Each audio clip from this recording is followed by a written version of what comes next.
Um, I got 2,543 days clean on June 10th, which is in 2 weeks. I'll celebrate 7 years clean. All right. I'm getting married. My home group's the Spiritual Awakening Group of Narcotics Anonymous. Meets 7 o'clock Wednesday nights, 401 Genesee in Waukegan, Illinois. Perhaps the greatest meeting in the world. That's why it's my home group.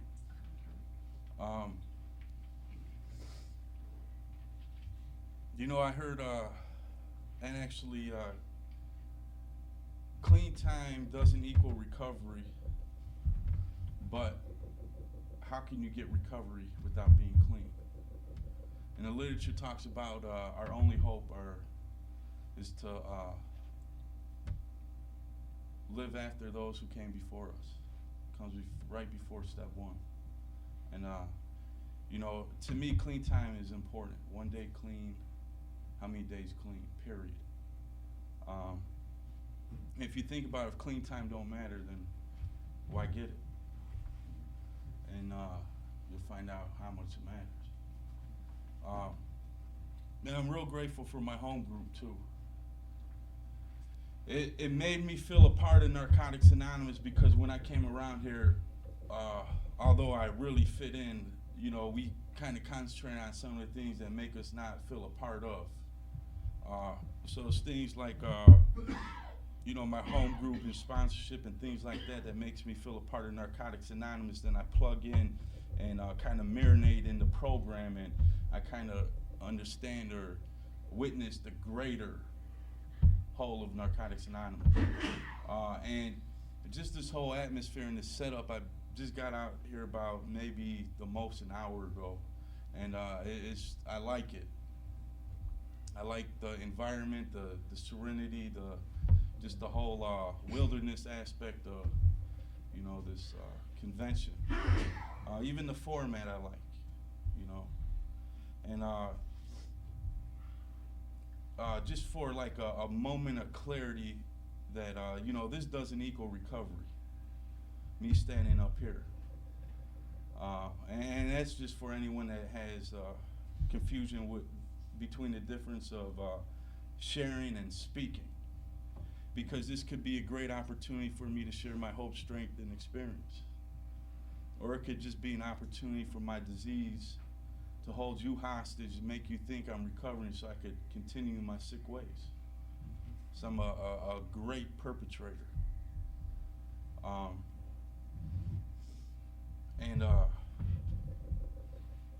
So this don't equal recovery, and I want to thank you and whoever else was involved with asking me to come out and speak. Because it takes a lot of faith in the program to ask an addict to show up, because with an addict, you just never know what's going to show up. But with faith in the program, we know what'll happen if the addict just shows up, right? So, thanks for inviting me out and experiencing this, being a part of this. So this ain't about how great I am. This is about you made me realize how great God is. And that's the truth about it. That, for some reason, when the insane met the insane, they were able to stay clean. And, I was really crazy, and I really didn't think I'd ever make it in life, but I came to this program and I found hope. The first step. And I like to say by the power of God's will, I was conceived into this world, and the power of self-will, I was introduced to the program of Narcotics Anonymous. And I was introduced to NA 2 times. The first time I thought, heroin was my problem, and it was a major problem. But that was the only problem. The second time, I thought heroin was a major problem, but there was some realization that maybe my problem went a little further than the substance that I was using. And the second time I was desperate too. I kind of like hit rock bottom. So believe me, the second time I had the opportunity to experience this program, you know. And I came into the program in Narcotics Anonymous with a major identity crisis. You know, I didn't know who I was, and I perpetrated a whole bunch of things just to fit in because I really never ever liked who I was. And that's the truth about it. If we get to the root of this whole situation with me and what everything was all about was I never was satisfied with who I was, and I didn't believe in myself, and I used anything outside of myself to make me feel a part of or greater than anything else I was a part of, period. You know? And you know, so I came in here with an identity crisis, and you know, there's a lot of things that went on in my life that kind of led me up to Narcotics Anonymous, and you know, I just truly believe that you know, there was some shame and some guilt that played a part of me growing up, and based on me not knowing how to deal or handle with that, you know, I found false pride, and that protected that shame and guilt. So I just, you know, I pretended like nothing ever existed anyways, and I was okay. I was kind of like bulletproof, you know. And one of the shame things with me is that, you know, when I was growing up, I never knew my father. So that automatically played, you know, a part in that. You know, right there, you know, I wasn't good enough anyways for someone who, you know, helped give birth to me not to be a part of my life. And right there, I took that personal. So that kind of played with the shame in my life. And I can tell you, like, my first sexual experience was with my cousin, and there was some type of satisfaction in that sickness and that dark secret type of world, because, you know, when I did that, I knew it was wrong, you know. But there was some type of comfort in that, and I'm talking about, you know, that a lot of guilt stemmed from that because I knew I was doing wrong, you know. And you know, age 12, I started using drugs, you know, alcohol and weed, you know. And by the time I was 14, you know, I was doing retail theft and stealing cars, and since I didn't feel a part of like my surroundings, I went in and joined a gang, you know. And then 15 was when I fell in love with heroin. You know, I fell in love with heroin. And that's where I believe, you know, that's where that false pride came in, and, you know, I really, really got rooted into my addiction, that shame and that guilt, you know, and there was nothing wrong with me. You couldn't tell me there was something wrong with me. You know, I was a high school dropout. By the time I was 18, catching felony cases. By the time I was 22, I was on my 4th felony case. Served over 30 months in an installment plan in county jails and the state penitentiary, you know. And all through that, it took all that pain to make me come to a point to where I was saying, okay, maybe I got a problem. You know, I'm talking about the identity crisis, because when I was out there, I had to be a whole bunch of things just to support my way. You know, when I went to the block, I had to be a gangster. You know, but when I left the block, I was a dope fiend. When I went home, I couldn't be neither of those. You know, I had to be the good son. When I went in the store, I had to be a shopper. You know, but I wasn't shopping. I'm talking about all these masks that I put on to make me fit in so I get one more. And then I come up into the program of Narcotics Anonymous, and the substance that makes me feel comfortable with everything I do disappears, but the mask is still there. You feel me? And so, you know, the program, how it sets it up is that it gets the most obvious problem out of the way, the drug, so I can work on some of the underlying issues. You all right? You know, there's some major deep-rooted issues that need to be addressed. And the most obvious, step 2 says our most obvious insanity is our drug use. So the most obvious thing is out of the way. Right? So what are some of the other insanities, Mark? And the program allows me the opportunity to address these insanities and confront this identity crisis that I come into Narcotics Anonymous with. You know, this fake, phony person. You know? And that's kind of like my rap sheet coming into Narcotics Anonymous. You know, I believe there's life and then there's me, and life and me equals experience. And I think it was like that before I used, while I used, and it's like that now. It's just how I handle it was completely different.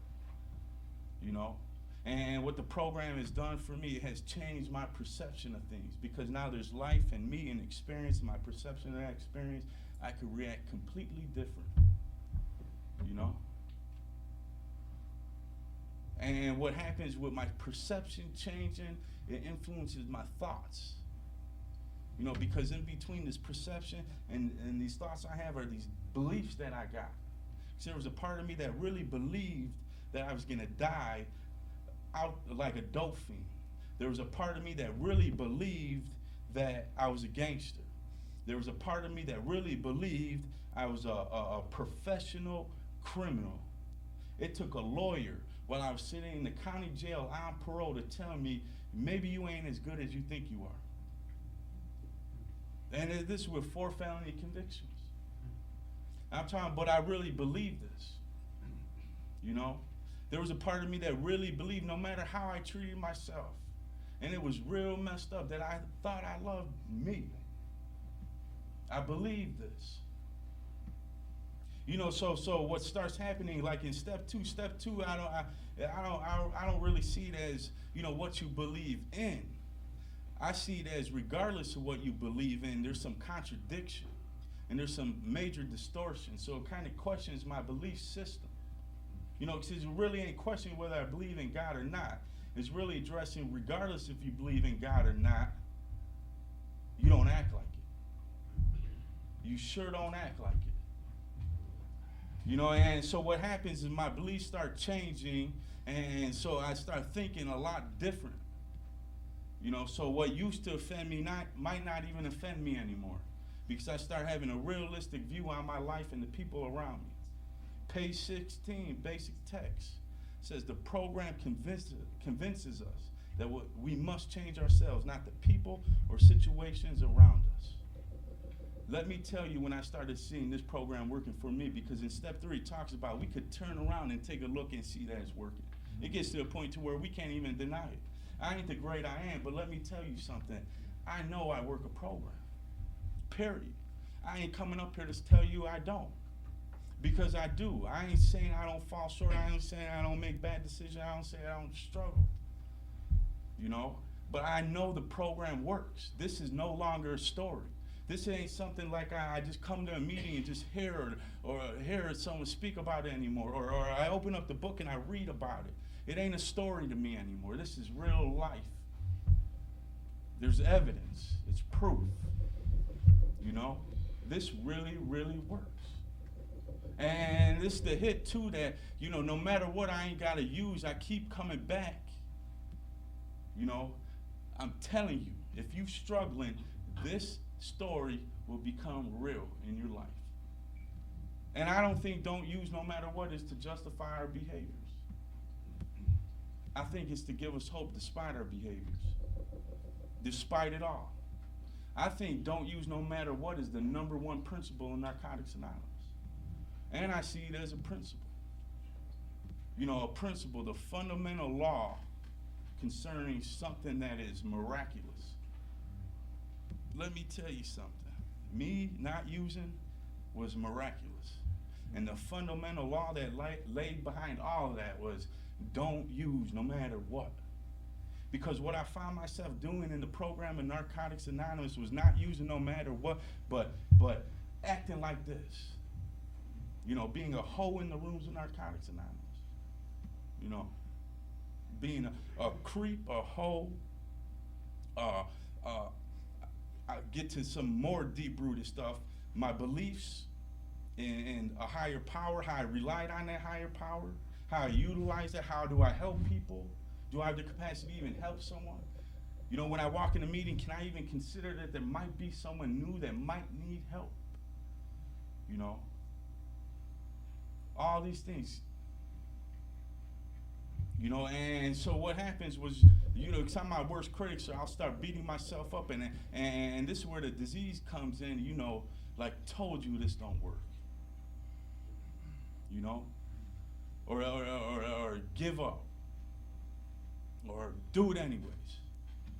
You know, these voices. And see, we might be in Indiana right now, and I might be from Lake Borderline in Illinois. But the awesome thing about the program of Narcotics Anonymous is that I know everyone in here. I might not know your specific situation, but I know your situation. You know? I know it. I know who you are. Man, if we walk into these rooms, we know each other. This is the awesome thing about the program. You know? And so at some point, while being clean, the program had to kick in. You know, and this is my bag, and this is literature. And I mean, it's all NA literature. And I don't know about you, but I believe in reading the basic text. I believe in reading from the literature. I believe in writing. You know, period. You know, I don't care about sharing. I could quote half the book like that. I ain't saying I'm recovering giant. I ain't saying none of that. I'm just saying the book says if you're an addict and found this book, please give yourself a break and read it. Then I read it, and what happens is the information starts getting in here. You know, and it starts becoming a part of me, and I share it. And you say, shut up and share your experience. We don't want to hear that tech shit. You know? But the program's in here. And what I want to do is hopefully, I want to read and write on this literature. So hopefully it gets in here. So hopefully I could speak it. So hopefully I could live it. You know? I came here hopeless. I need hope. Hopefully I could live this thing. You know, it's really, I don't need the newcomer to remind me the pain of using. I need the newcomer to remind me the pain of staying clean. You know? It's real easy to forget. You know, it says that on page 6 in one paragraph 6 times, forget. Recovery and relapse, you know how many times it said forget. All the disease wants me to do is forget that pain. You know, it talks about complacency, the enemy. It wants me to be satisfied with everything I have in life is cool. So all it wants me to do is forget, and it knows how I forget. Let everything be okay. Because let me tell you, I can rely on God real good when life is going smooth. Let a little storm come. It becomes hard to pray. You know, and this is how my disease attacks me now, is that what it likes to do is it likes to cut off my communication with the God of my understanding. It don't like me to pray, and it don't like me to meditate. You know? It doesn't want me to spend a lot of time with God in 24 hours. You know? It don't want that. So what I'll start doing, I'll start obsessing up here. About it could be anything. It could be about coffee. You know? Anything, and I'll get this obsession. And if I don't tell on it, if I don't come around here and tell you about it, I don't care how petty it is. Because my disease will make everything petty going on in my life. That ain't nothing. But if I don't come around here and tell you what's going on, this obsession is going to live in here. And I started entertaining it. And before you know, it's controlling me. You know, I believe the disease is the lower power. You know, and if I'm powerless over the disease, how low am I?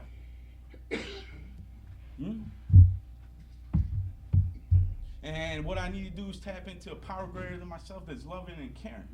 And I hear people say, you know, don't blame, stop blaming your behaviors on the disease. And I mean, I understand that, because I shouldn't be coming around here saying, well, I did that, but I'm an addict. Because really, I'm not blaming, I'm just giving up. I'm copping out.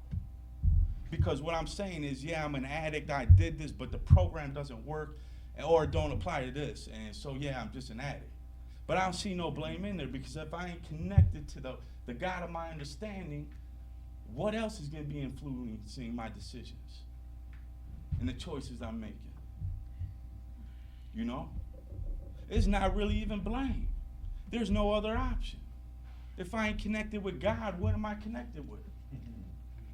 So it's really, I ain't blaming because I'm an addict. What I'm just saying is the program just doesn't work. And it ain't true, because I'm telling you right now, this is real life stuff. This ain't a story anymore. You know? This program works. Miracles.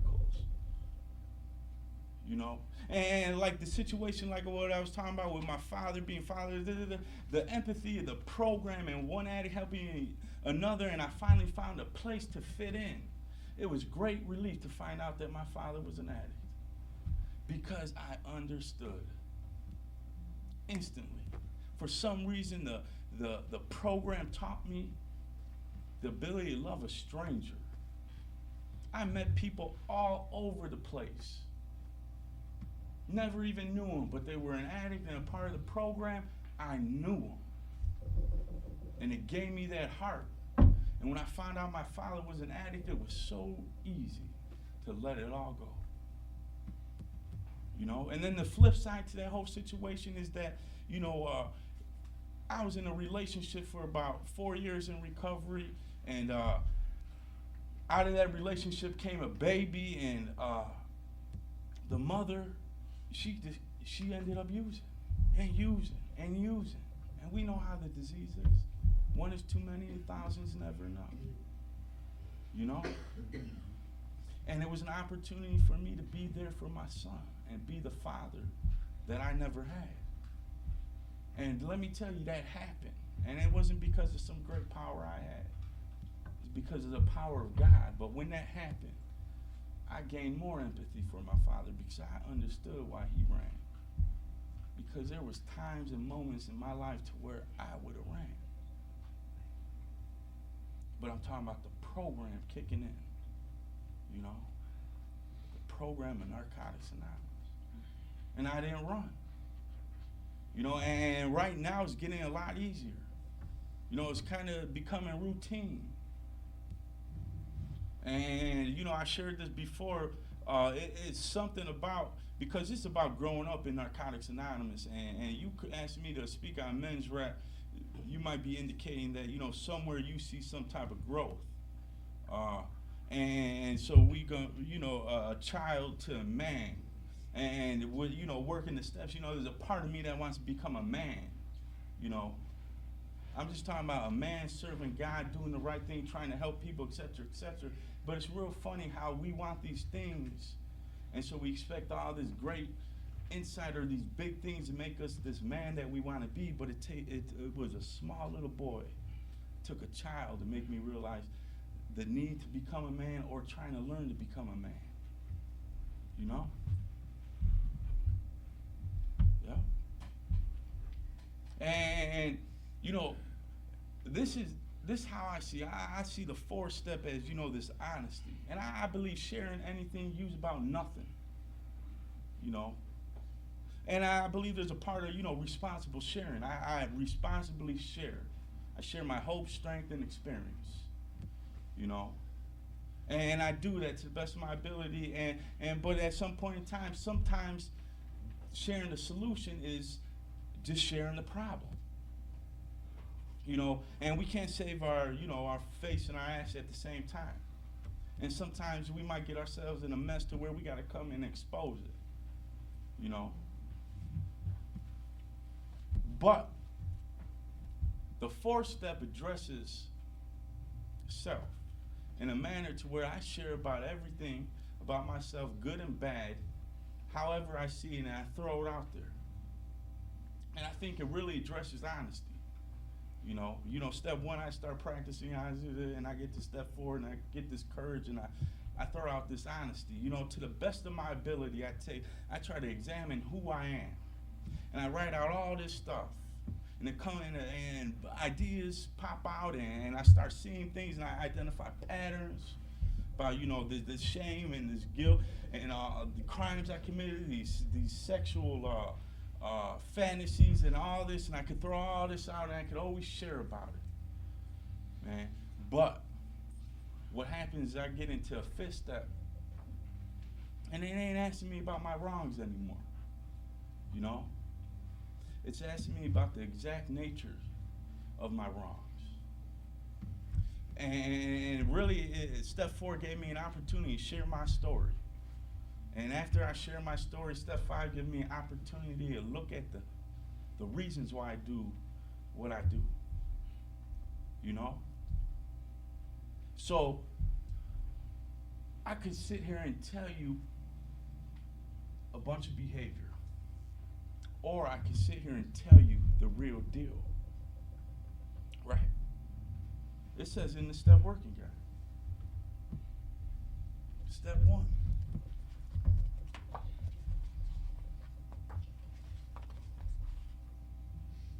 What makes us addicts is the disease of addiction, not the drugs, not our behavior, but our disease. There is something within us that makes us unable to control our use of drugs. This same something also makes us prone to obsession and compulsion in other areas of our lives.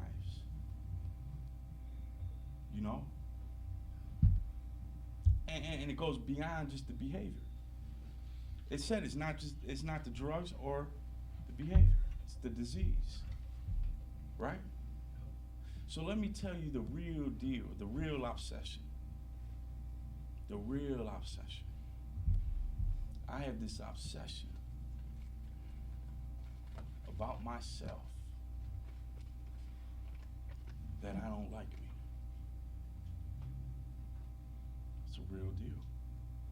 Now that's deep, or is it? There's a part of me that thinks about me more than anything else in one day. Right?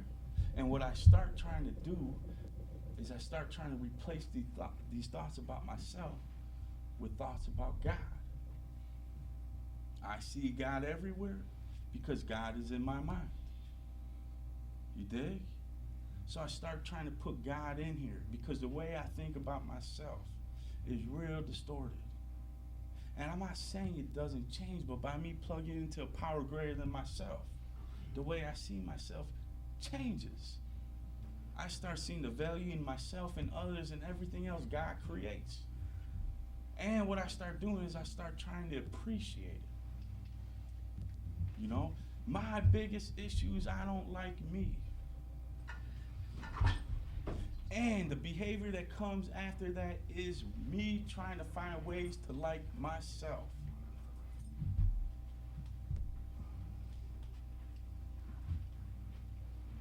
Is that all right?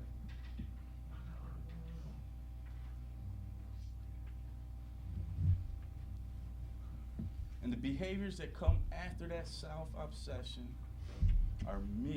are ways that I'm trying to make myself feel better about me. And this is my biggest beef with God, is that he made me human. It's my biggest beef. Step 6, my ego. There's a part of me that not only wants to be like God, but there's a part of me that wants to be God. And I got a major control issue. And the way you can tell when I have a major control issue is it manifests itself in ways of anger, resentment, and fear. I'm either out of control, I lose control, or I'm just not in control. And the way I express myself are these 3 emotions. Right? And so my biggest beef with God is that he made me human. And this is how I see sin. You know, a human is simply a creation that God makes.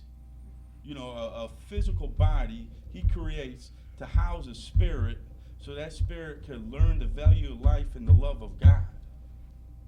Right?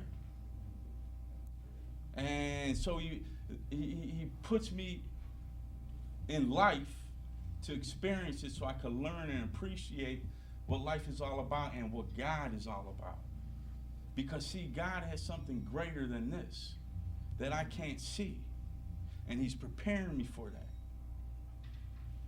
But if I can't even live in what I could see, how am I going to live with what I can't even see?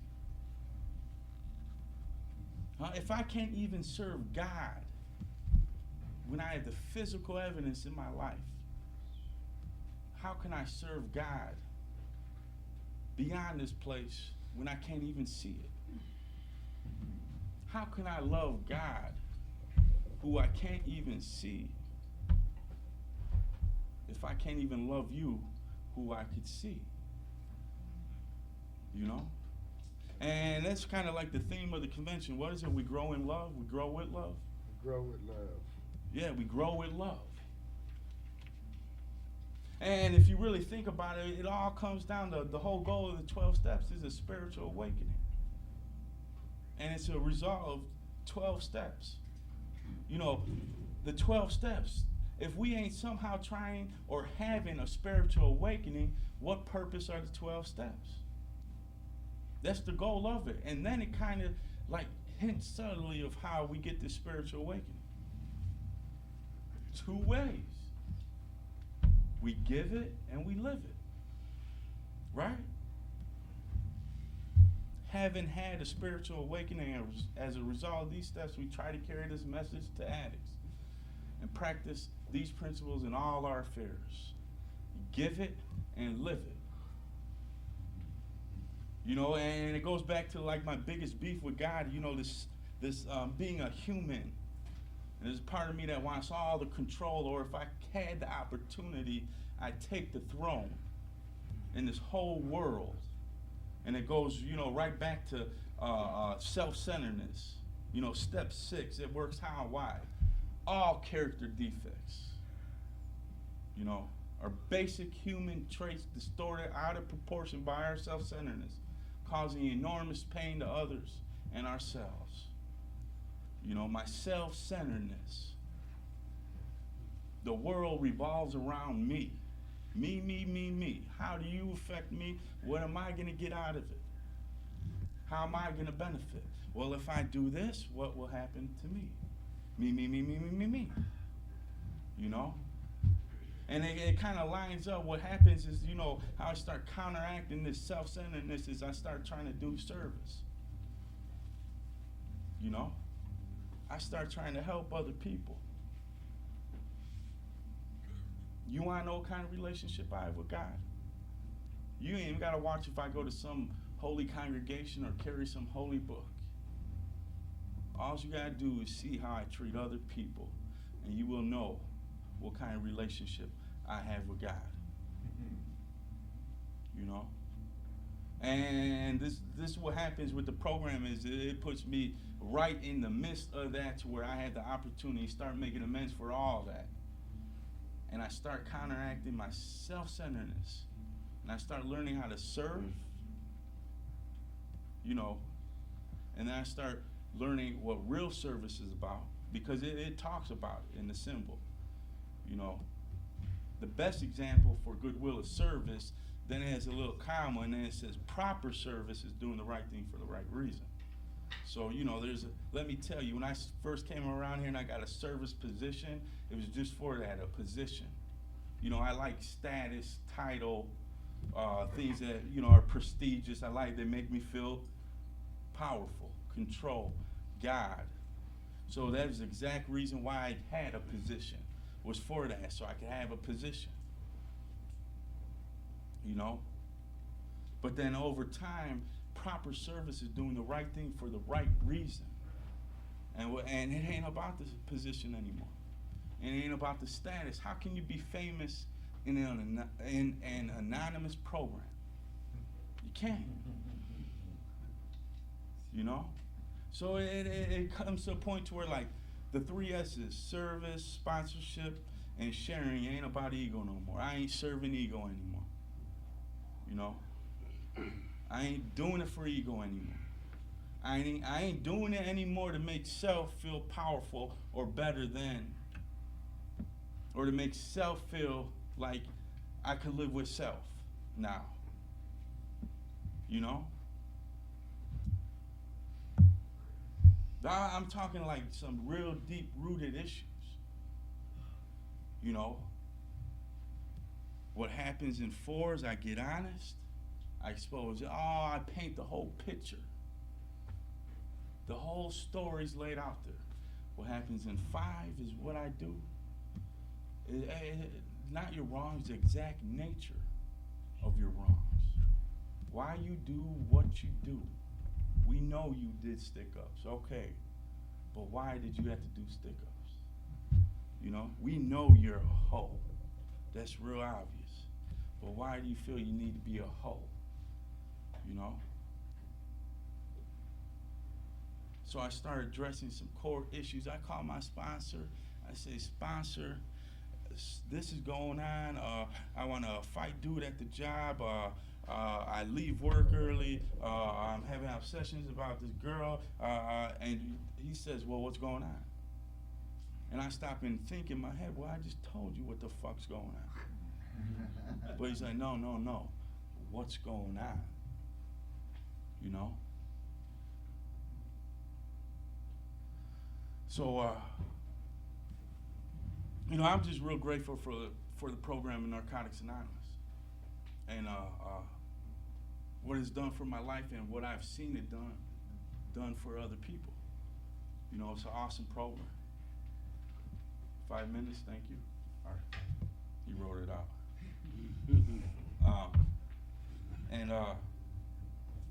You know, life is good. You know, life is real good.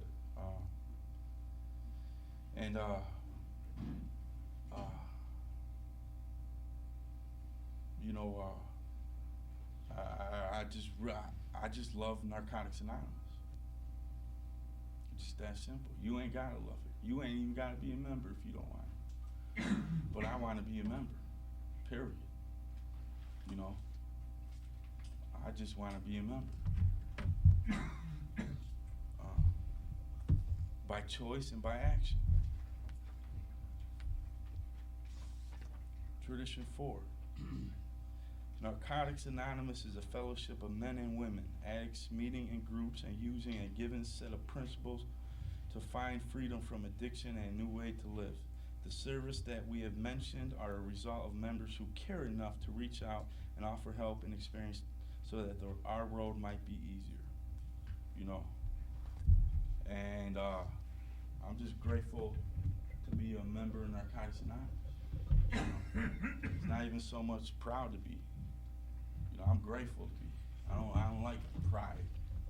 You know,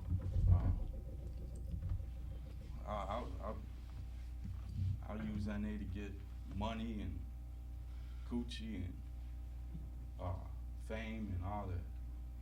I'm just grateful to really be a member of Narcotics Anonymous and for you asking me to come out and share. God bless.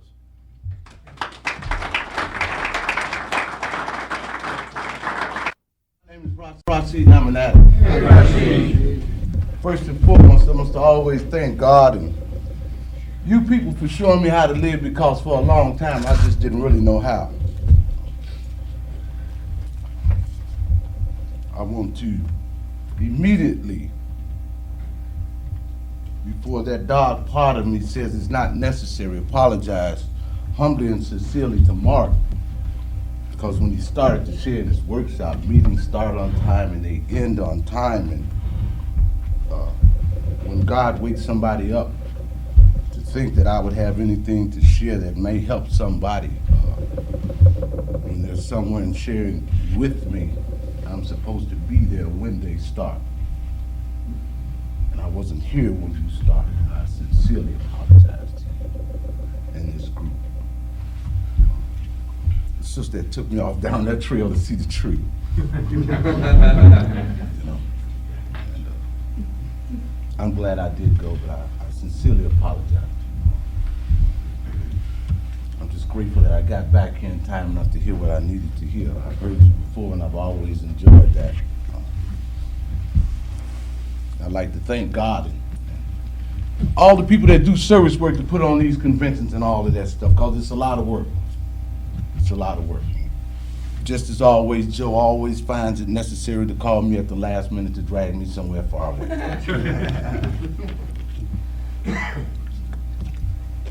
Last time he called me, he just said, get on I-90 and just get off the expressway when it ends. Just turn the corner, you're gonna see the meeting. It was a Sunday night and it was cold and I was by myself and I did that. And I was talking about that in the car today, how folks can just call us and just say, hey, addict, we need you over here. Where we going? Go down to the tree. You'll see a dead wood man.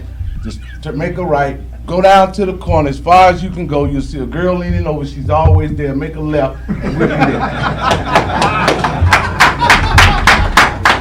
And we say, okay. And we get up in the morning, and with our good recovering selves, and we do that. And here we is. No matter how long it takes, no matter where we at. We don't care who's gonna be there. We know some other acts gonna be there. We don't care what we got to eat, whether we can get back home. We know some other addicts gonna be there. And that's what we do in this program. And that's a real precious thing for me, man. You know, just go when I'm asked to and just show up and be honest and open-minded and willing to do what's asked of. That's it, that's all. And that simplicity for me is real deep. Because my sponsor brother, when we said he was coming with me, and he never been here, I never been here, immediately he had to go to MapQuest to get directions. Okay, that's fine. But I was born on the earth.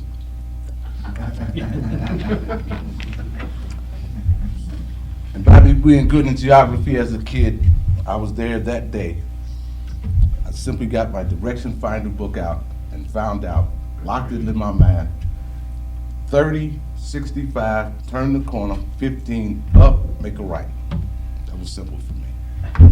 He gave me these 2 pages of stuff he copied off MapQuest, and it's my sponsor brother. It's our first time traveling together, and he scared the shit out of me. If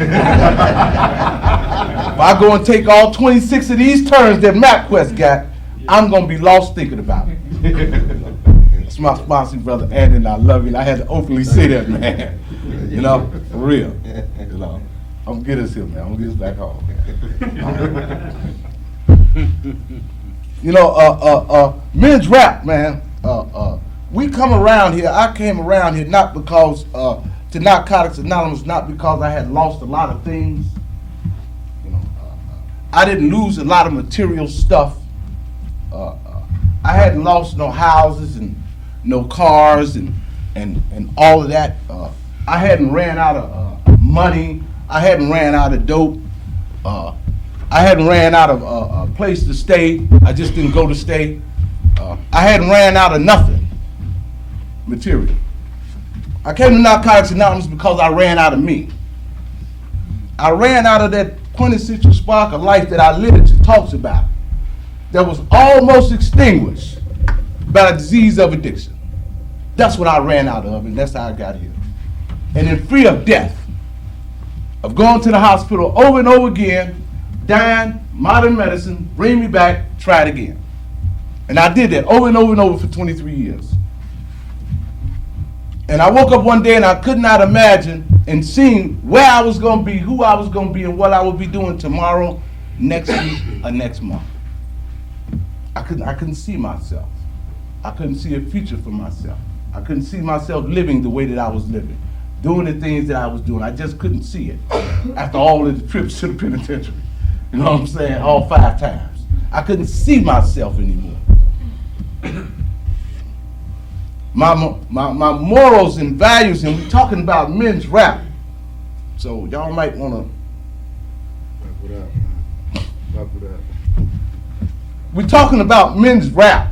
And I don't like to do men's rap, man. Because men come into the rooms of Narcotics Anonymous trying to recover. We're trying to bring back something that was lost.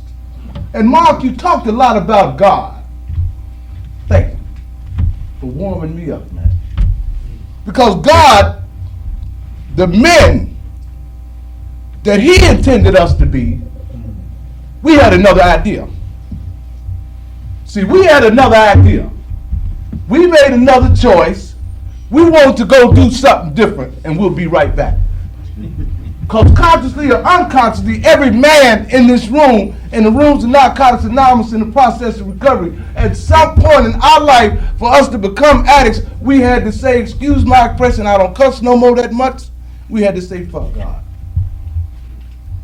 Whether it was through our actions, be like Joe, or just want to hang out with Sally, we said, fuck God. None of us as little boys and little girls raised our hand and say, I want to be a cruel, vicious, and vile, maniacal demon that hurt everything and everybody around me, including me first. That wasn't God's will for us, man. That was not God's will for men. I'm talking about men now.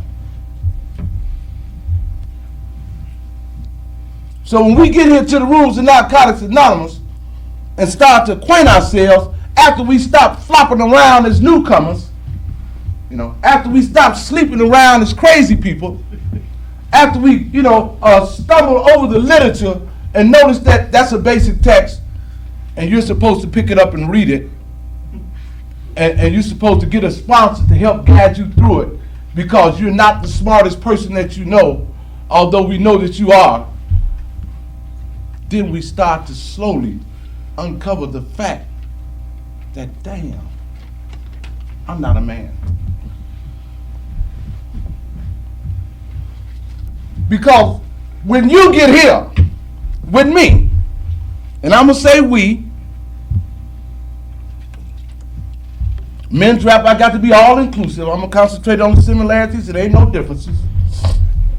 When we get here, after 23 years, if you come from any one of them spots, or a third of one of them spots where I've been, you've had some experiences that let you know 100% you're just not a man.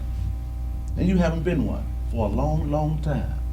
Men don't do what I did. Men don't do what we did.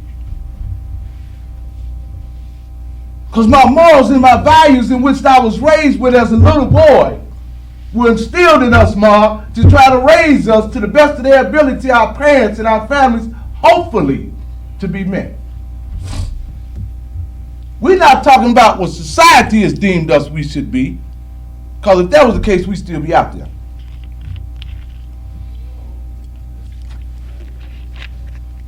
I'm talking about, Ma, let me have your step working guide, please, sir. Mine is in the car. I'm not talking about what everybody else think we should be. Because now that we're here in this program, through the working of the literature and sharing with each other and our own clean experiences, we know what we haven't been. And we got all of this to take us on the path to what we should be. We know. And when we know better around in these rooms, when we know better, we learn how to do better, man. See, and I don't judge nobody's, I don't go into, he's still in the process. I understand it took a long time.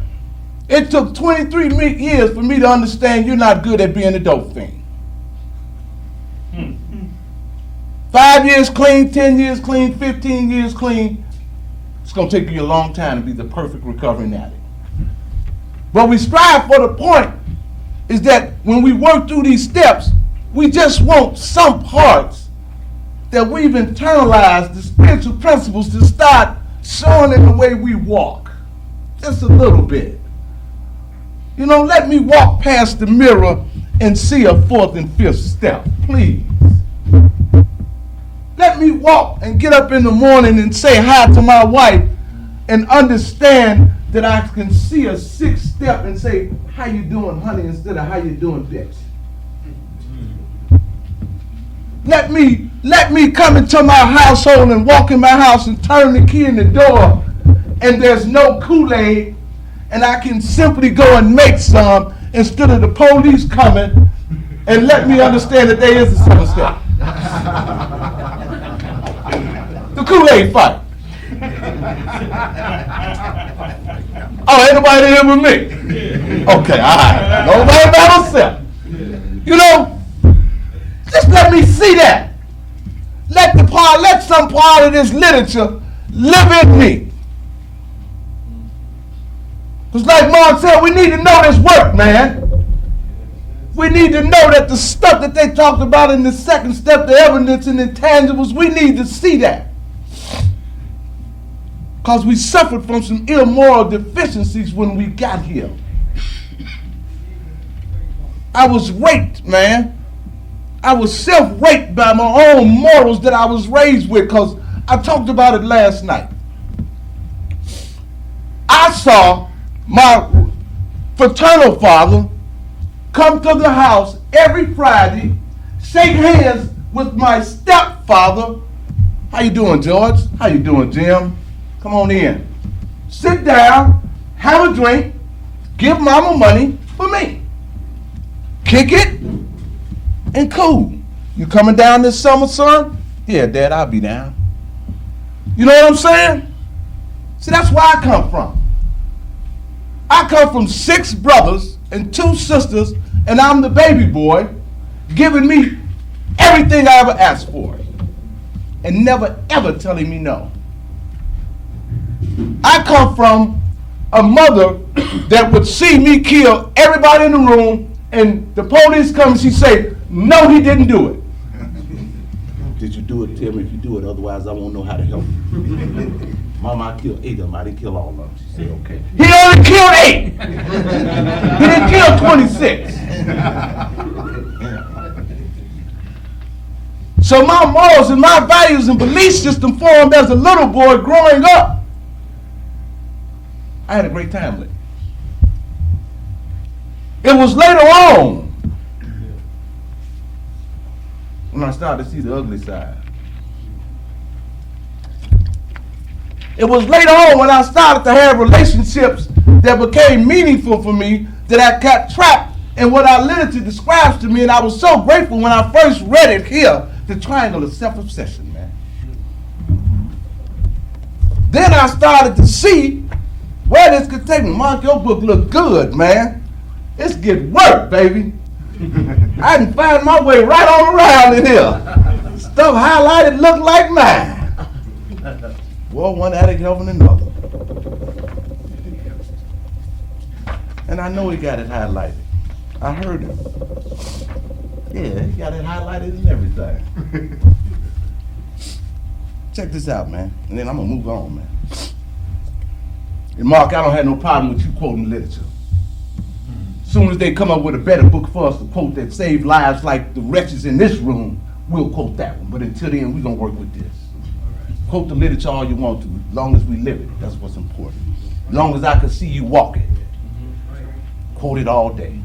It's the book thumpers that's just coming back with One Day Clean we have a problem with.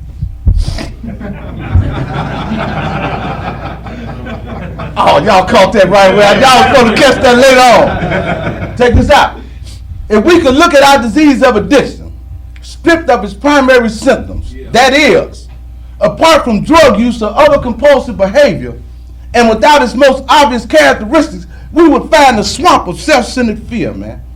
We're afraid of being hurt or maybe just having to feel too intensely, so we live a sort of half-life, going through the motions of living but never being fully alive. We're afraid of everything that might make us feel, so we isolate and withdraw. We're afraid that people won't like us, so we use drugs to be more comfortable with ourselves.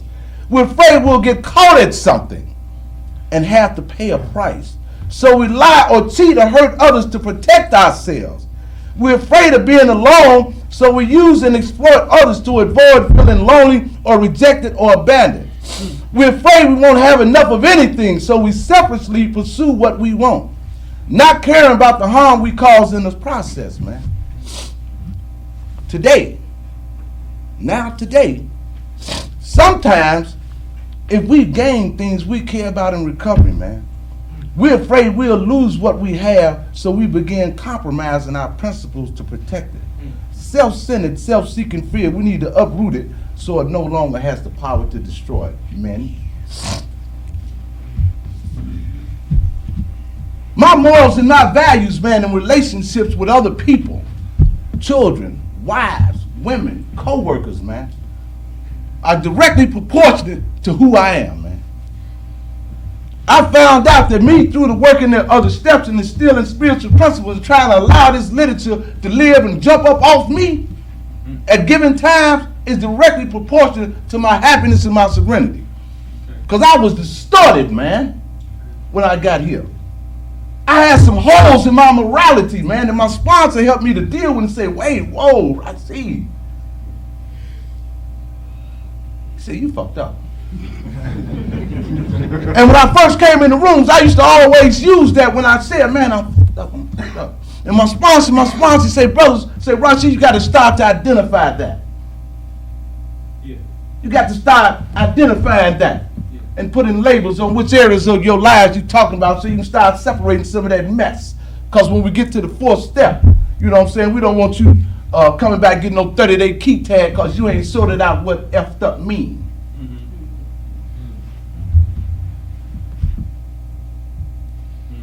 Because when I got here, man, I was morally bankrupt, man. I was the father of 10 kids, 3 ex-wives, 8 women, and 10 kids. This ain't from the guy who always lived in a home with mom and daddy. This ain't from the guy that didn't know anything about women leaving children. I didn't know anything about that. But I had become that man. Talk about it. Talk about it.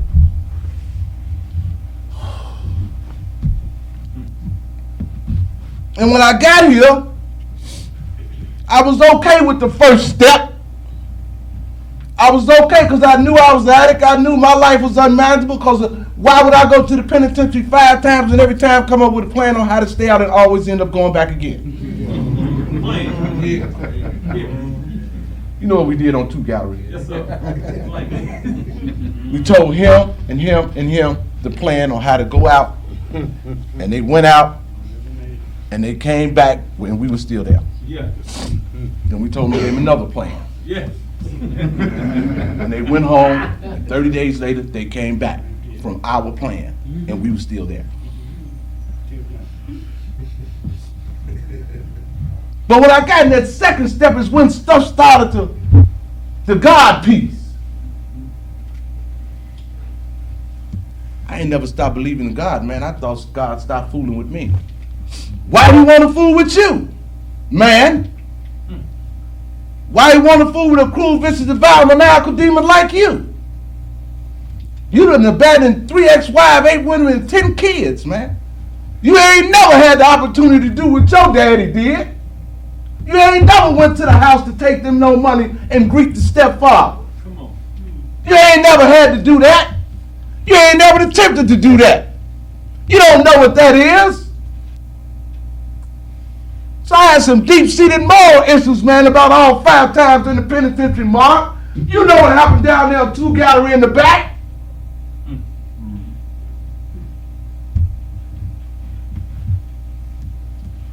Everybody wasn't just back there just smoking weed. You know something else happened.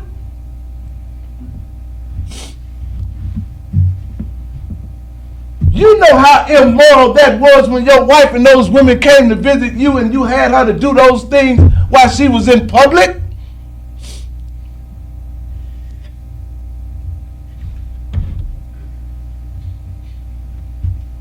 You know you're not gay, you're a heterosexual, but you still did something when you was in a penitentiary that made you question that.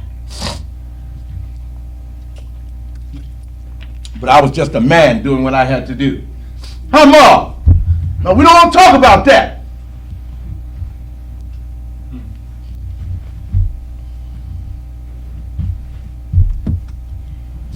So we get the men's rap, man, and we try to sort through some stuff, man, and live in the solutions through the literature and what we learn and what we share with each other and what our sponsors teach us and guide us to, man.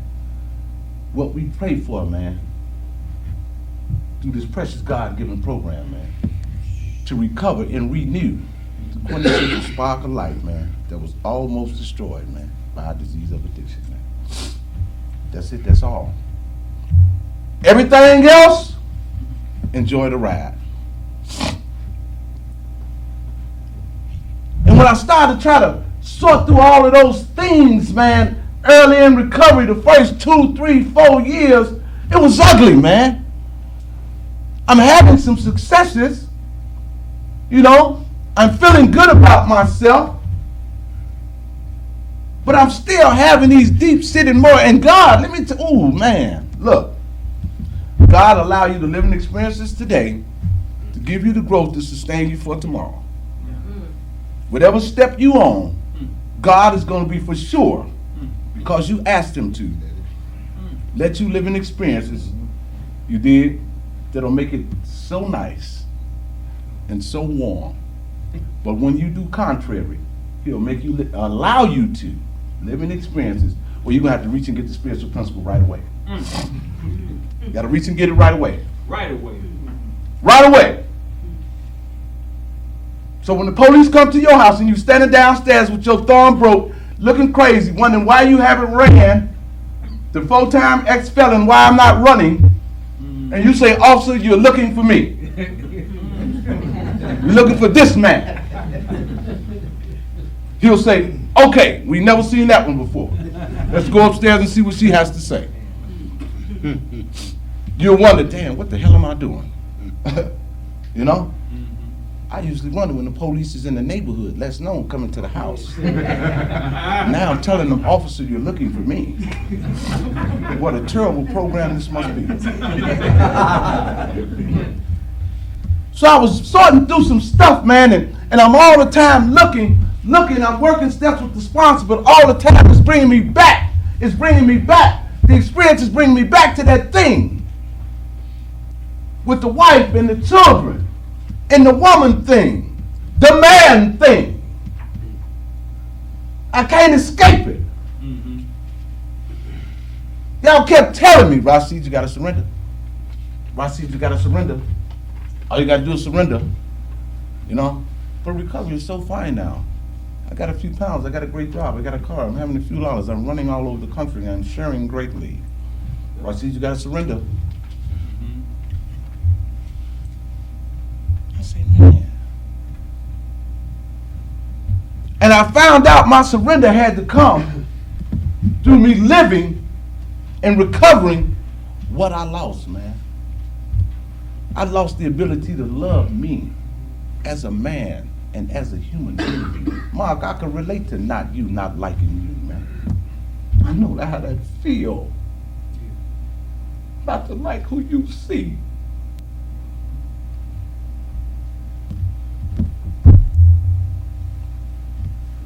And I came around here and got in relationships, man, and I ain't talking about all of that other stuff they be talking about, man. Because I ain't never been run around, Joe. I always believe in having a wife. That's a good thing for me. I'm not a good liar. My background say, all the women's babies' mamas know each other. They knew them then. 2 days after all of them got pregnant. I got 3 kids the same age. So I'm not a good liar. Then when I got clean Narcotics Anonymous, y'all told on me anyway. Y'all gossip and sell. So I ain't been good at all of that. My background say you ain't good at hiding, secret lovers and relationships and all of that. I ain't never been good at that. I was always too high to say, no, I didn't do her. I always said, yeah, for some reason. Probably because I did.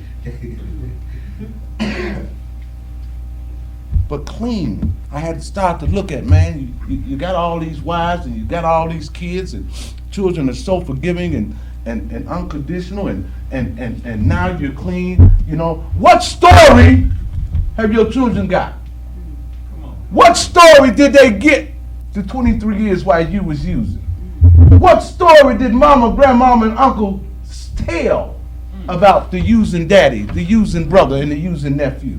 What story have they got? Y'all told me, Rashid, this program give you opportunity to rewrite the story. God wiped your slate clean when you decide to stop using. All you got to do is do the rest. See, and I'm trying to have relationships because all you sisters running around here looking like y'all looking, doing what y'all do, you know? And since I've been clean, man, the sisters in the rooms of Narcotics Anonymous have really helped me grow up. I have a great, profound respect for women now. That's why I always find myself sitting in on women's rap. And I just did. Because I found out the best way for me to learn what's going on with my wife is to call another woman. I had no respect for women when I was using. Excuse my expression, I come from the bitch can't tell me shit era. That's where I come from. My brothers were all pimps and stuff like that, and I saw them do great abuse to women, and basically women could never tell me anything. It was only until and when I was using, only one of my children's mother, turned out to be an addict, and after I tried to kill her, then I hated you all. I hated you women, because y'all used, y'all left kids, and I didn't understand that, So when I got to Narcotics Anonymous, and y'all greeted me with open arms, y'all love me. You guys look like you did mothers. You act like mothers. I see that you are getting your children back. And I said, wow, I was wrong. Say that, yeah. And I said, okay, fine, they can stay that way. But then I really got resentful again when y'all said, Rashid, you got a problem with women, but we're going to hug you, we're going to love you, we're going to be your friend, and we're not going to sleep with you. Wait a minute. I'll sleep with everybody else, but we're not gonna sleep with you. I say, okay. And I got so many, many, many women friends all over the country that I share very intimately with.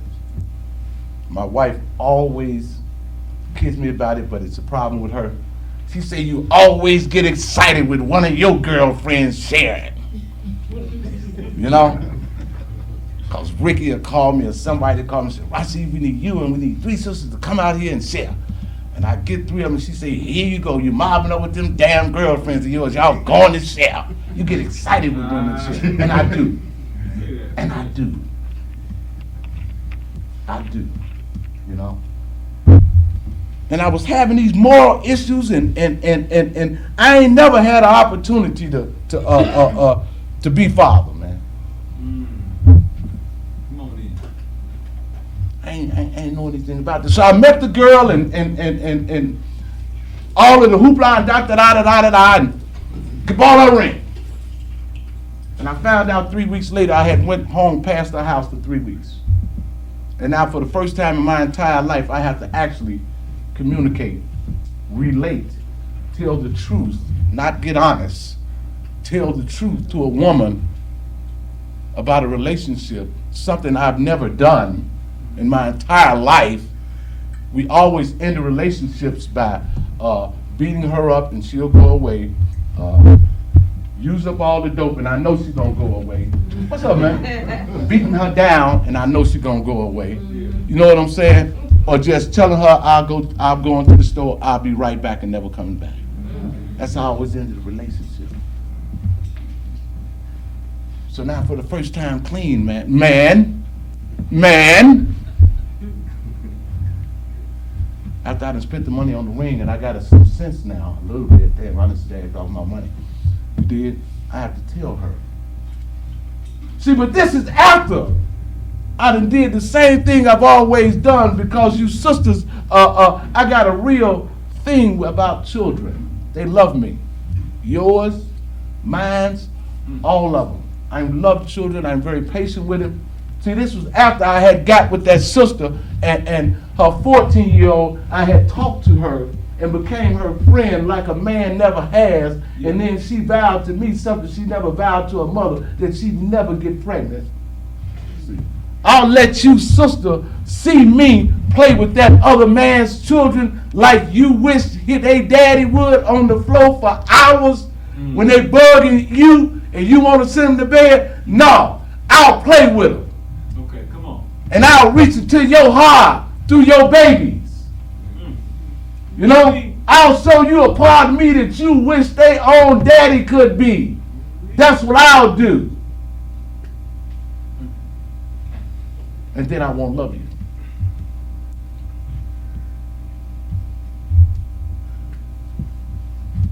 Y'all can go outside later on and say, Rashid, a creep motherfucker. I know.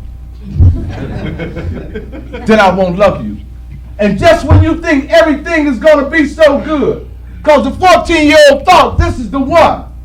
This is going to be mama's husband. This is going to be the father that I always wanted. He in that program with mama, and he's done some things that I've never seen a man do.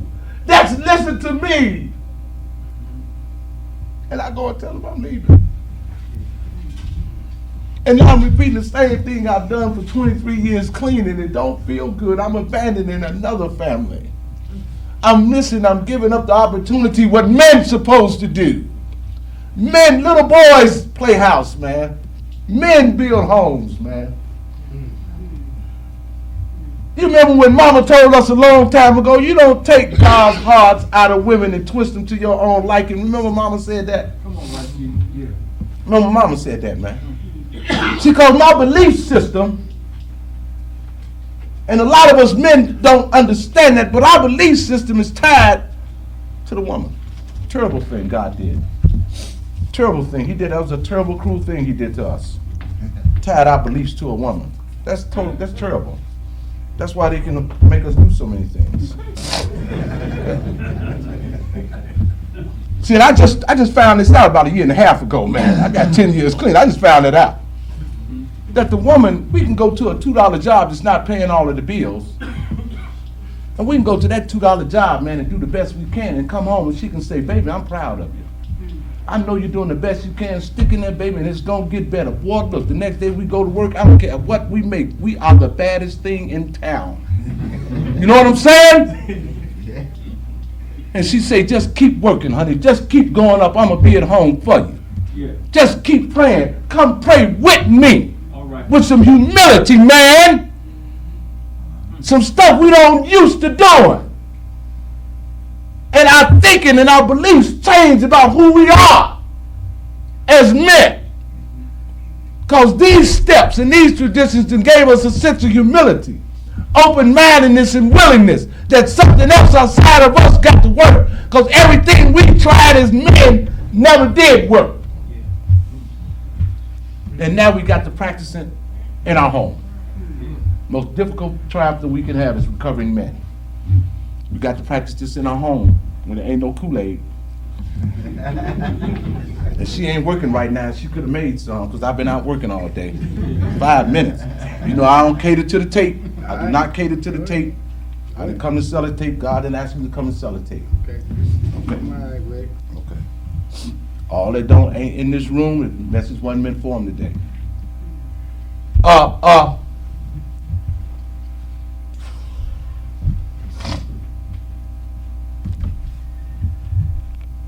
So I'm in a relationship, and I end the relationship, and then here come the other girl. So I know my background in this area ain't no good. So I'll get with the girl, I marry the girl. And this time, I said, I'm gonna do something different. What are you gonna do different? Nothing that I did before. She got the children in DCF custody, and yes, I'll stay with you and help them get them back. I don't understand, I don't know anything about it. But I'm glad and grateful that I've been around here long enough to understand women now, and I can deal with that. I have acceptance of that. I know what happened. I know why her children were gone. I understand that now, and I can have acceptance of her. And I went through the process, and we got the little boy back. And now I can be me. I can be the real me. So that when that night came up, when this 4-year-old that had been living in foster homes where he had to steal food, when we heard the rumbling in the kitchen that night, and I went in there and found him stealing food out the refrigerator, I could snatch my turn. I could sit on the floor with him and get me a peanut butter jar, lick it with my fingers and explain to him, this is your home. You don't have to steal nothing. Everything in here belongs to you. Just ask. Now I'm feeling all right. Now I'm feeling man. Now I'm feeling where I'm supposed to be. Now I'm walking in the sanity that the second step said that God could if I let him. Now I'm seeing a little bit of this stuff on me. It's coming out now. Man, I'm living. And I'm feeling just a little bit better as a man. Because I've been able to do something I've never done with 10 other children. And this is not even my child. And you all told me, Rashid, God is going to let you get to yours. He's just letting you practice on somebody else's. And I was in that relationship, in that marriage 1 year. And she died a year later. And a lot of other stuff happened. And I ain't got time for that, man. And over that time, man, a lot of other stuff happened, man. And I might well talk about it since I'm ignoring the tape and then ain't till 5 o'clock. Before she died,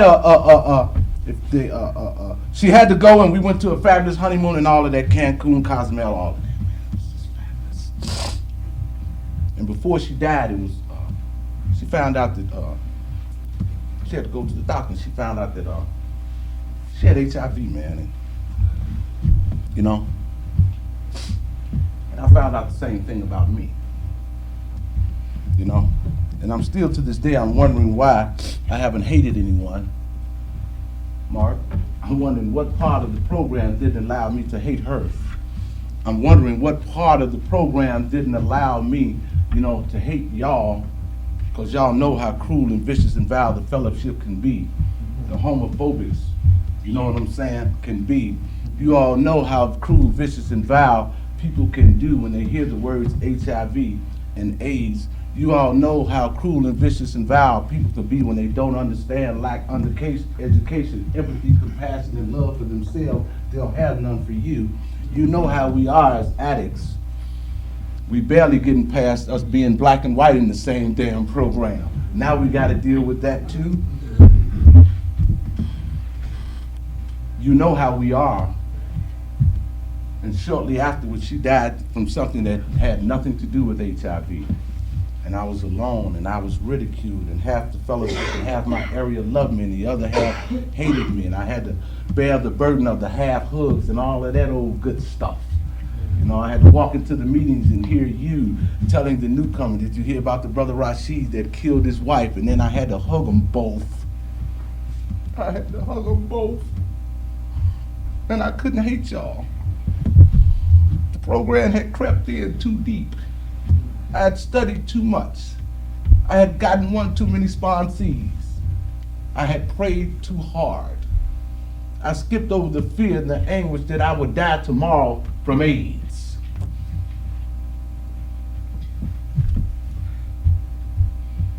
I had too much goddamn money in medical insurance. I had found people that said we don't die from that, we just allow it to live with us, and we spend all the money in medical insurance we got, and we get the best medicine that man has made, some of that Magic Johnson shit, and we live happy lives. That's what y'all told me to do, and at the time, that's what I did. You know? The program didn't allow me to skip over, it skipped over anger, fear, what you guys thought. And later I was able to say, damn, I needed that. But I still got this moral hole with the wife and the kid and the daddy and the man issue. And now I'm faced with this. Now my sexuality may change. Now no woman is ever gonna want me. Now I'll never feel like a man. I'm talking men's rap, man. I don't know what y'all came in for today, man.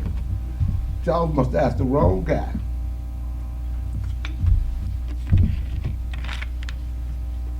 Program, man. Look, I'm gonna say this, and I want everybody in this room to believe this. If you don't believe it, something wrong with you. I know Mark believes it because I just heard him share. My belief system, man, and the God that I serve is more powerful than anybody's on earth. You know what I'm saying? More powerful than anything on this entire earth. There's absolutely nothing that can take place in my life that'll dampen my spirit. There's absolutely nothing that I can go through or have been through that can stop me from being who I am today. It just can't happen. The worst that can happen to me is they cut my head off. That is the worst. Everything else I've been through. So after all of that happened, man, I isolated, but I kept coming. Y'all kept calling. Y'all wouldn't let me isolate. I wanted to. Y'all wouldn't let me. They kept calling me to sit all over here and all over there. That's when I met Crazy Joe. He ran up in my face. You know what I'm saying? Hugging me and being my damn friend. You know? After that's when I met Joe. The first time he heard me honestly share about being HIV positive for 4 or 5 years ago or something. You know, because that's been like 6 years ago. You know? And that's when I met Joe. And I came out to the party, and as God would have it, he'd come again, Ma, you know, being funny. The girl say, Rashid, you ain't been out in a long time, and we glad to see you out. Take me and drop me off at the party. And the girl was with her, and she said, would you drop me off too? I said, yes.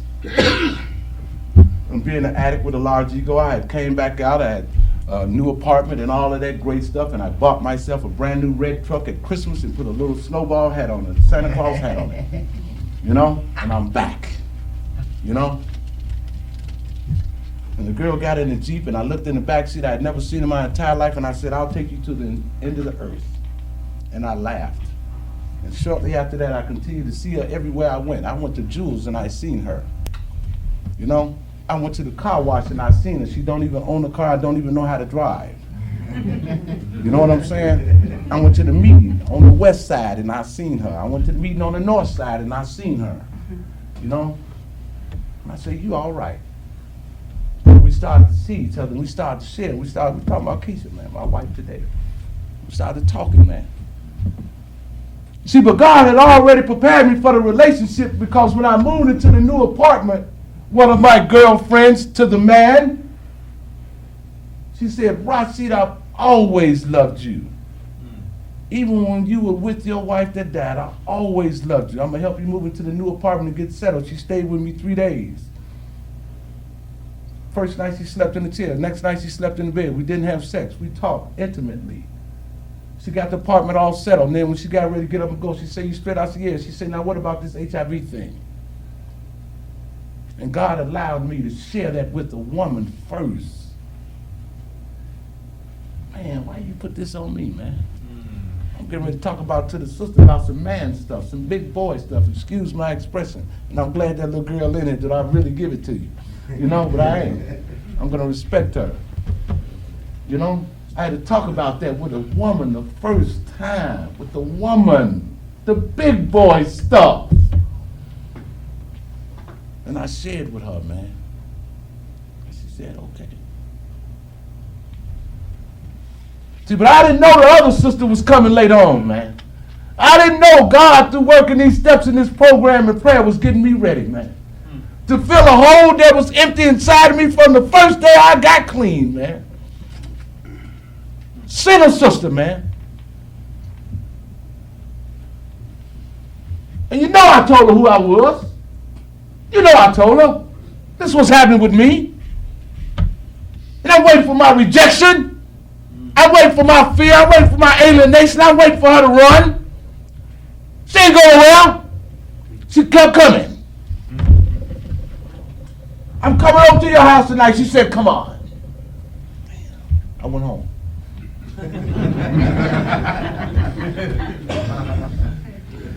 Because I didn't know who was coming to our house.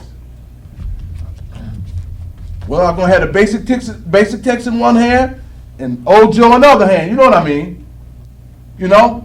I didn't know whether the lonely guy was coming from the marriage and everything that's going on. I don't know whether he was coming. Yeah. I didn't know whether the creep was coming. Yeah. I didn't know who was coming, Mark, to our house. Yeah. For the first time, I waited. Yes, sir. till she started thinking that, are you gay or what? You know what I'm saying? Okay, bring your bag of tricks. Bring your bag of tricks. I got my bag of tricks, and it'll be fine. Stop being afraid. I have acceptance for who you are. Something I ain't never heard nobody say in my entire life. Something I never imagined that I would even understand, and today I still don't understand.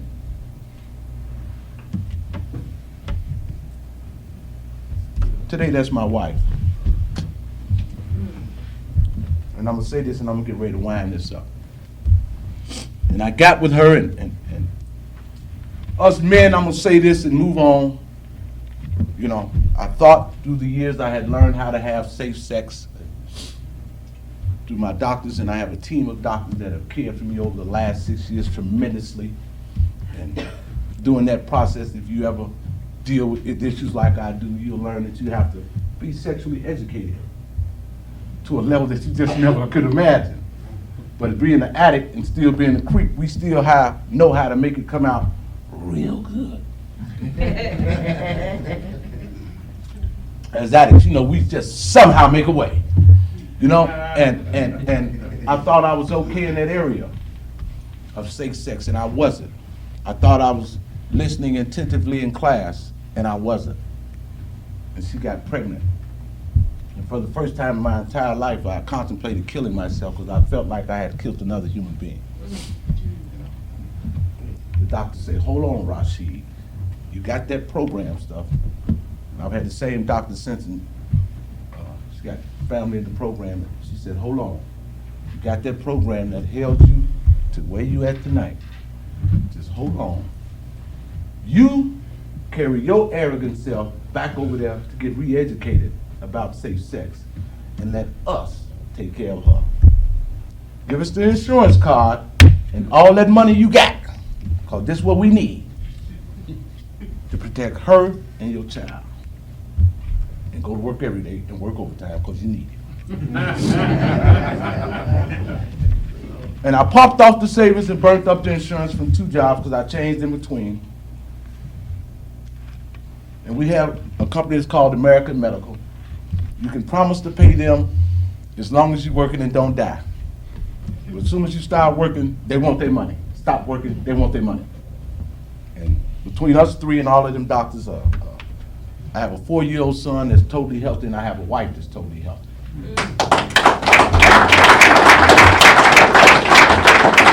And now I know how to have safe sex. You know. But for the first time, man, that ain't my hit, man. My hit is, for the first time in my life, I met the girl. You know what I'm talking about. I chased the girl. I courted the girl. I hid from the girl. I played with the girl. I dated the girl. I lived with the girl. The girl got pregnant. She lived in her apartment. I lived in my apartment. When we decided to get married, we moved to one apartment and got married. I asked her father, can I marry your daughter? And he said yes. For the first time in my life, with my 11th child. We'll live in an apartment for 1 year and we'll go buy a house. And we did that. That was 2 years ago. You know, for the first time in my life, and now that moral, deep, sick deficiency feeling as a man that I've had for so long has now been renewed through this program. It ain't so. And all the drama filled with being a husband begins. And I'm happy. I'm okay, man. Through all the ups and downs, and y'all that's got to live with women that are married, y'all know what I'm talking about, man. It be going on. She's a recovering addict, I'm a recovering addict. We done been through everything, man. The ups and downs, the bills, the spills, you know, praying. She got 6 kids, and I told her, they're gonna, as soon as we bought the house, they started finding out our address, coming home. We went through that. Coming home. She already had a little boy. Her mom and daddy sent the 16-year-old home. Then they sent the 14-year-old home. Then one of my 16-year-old decided he wanted to come home. You know? Yeah. Last month, for the first time, all 7 of her children, man, was in our house, man. And all of mine, man, that are in the city except for one was in that house, man. I say, damn, all of y'all got to go home. I don't care where you going, but you're getting out of here. Y'all done ate everything. Y'all give me my DVDs out them bags. You did. You know, take your iPod and go home. You know? And now, to the best of my ability, through sponsorship, and God has allowed me what I've been taught, because you guys have taught me. Because I know I'm the smartest guy I know.